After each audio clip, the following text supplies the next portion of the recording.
সেনাবাহিনীর জবাব বিকাল করে সন্ধ্যা হয়েছে, সন্ধ্যা করে রাত হয়েছে, রাতের কোনো খোঁজ নেই। তাইলে গেল টিচারের গায়ে হাত দেওয়া হয়েছে, ছাত্র ভবনে গিয়ে টিচারদের ফেরানো হয়েছে কেন? যেখানে ট্রেনটা ক্র্যাশ করছে এটা ছিল আমার বোনের ক্লাস। সেই ক্লাসে যখন ট্রেনটা ক্র্যাশ করছে আমরা কিভাবে এটা মাথায় রাখবো যে ওই ক্লাসে সব বাচ্চা বেঁচে থাকবে? আমরা তো ধরে আমরা যখন ফেসবুকে দেখছি ওর ছবি মানে আনুমানিক ধারণা করছি যেটা ও হতে পারে। তো আমরা সব হসপিটালে খুঁজছি, তন্ন করে বুঝছি। বিকাল করে সন্ধ্যা হয়েছে, সন্ধ্যা করে রাত হয়েছে, রাতের কোনো খোঁজ নেই। তাইলে গেল এমন কোনো হসপিটাল নাই যে খোঁজ রাখছে। সব হসপিটালে গেছে, সব হসপিটালে খোঁজ দিচ্ছে, কোথাও নাই। গেছে আমি যতদূর দেখছি রাতের বেলা এখান থেকে লাশ শুরু করা যায়, মাটির নিচে পুঁতে রাখছে। যাই এটা বলার আমার কোনো ইচ্ছে নাই। আমার বোনকে আমি চাই, আমার আর কিচ্ছু চাও না। আমার শুধু আমার বোনকে পাইলেই হবে, আমার আর কিচ্ছু চাও না।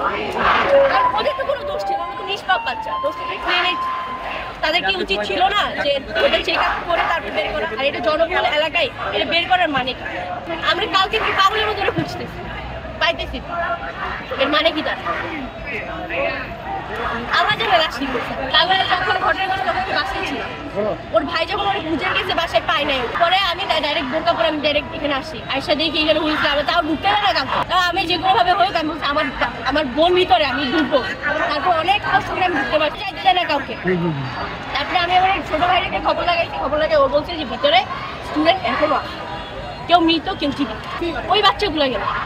ইভেন এখান থেকে সব জনগণ ছড়ার পরেও একটার পর একটা লাশ চলে গেছে। আমাদেরকে যে বলছে এখানে কোনো লাশ নাই, কেউ নাই, তাহলে লাশগুলো গেল, লাশগুলো পেলো কই? সব হাসপাতালে খোঁজ নেওয়া হয়েছে, আমি আমার বোনরে পাইনি। আমার 7 জন টিচার হসপিটালে অ্যাডমিট, তার থেকে 2 জন টিচার আমার মারা গেছে। তাদের অবস্থাও আমার বুঝতে হবে। ওর বাবা মা পাগলের মতো খুঁজতেছে। আমার আশা আছে আমি এখনো পাবো।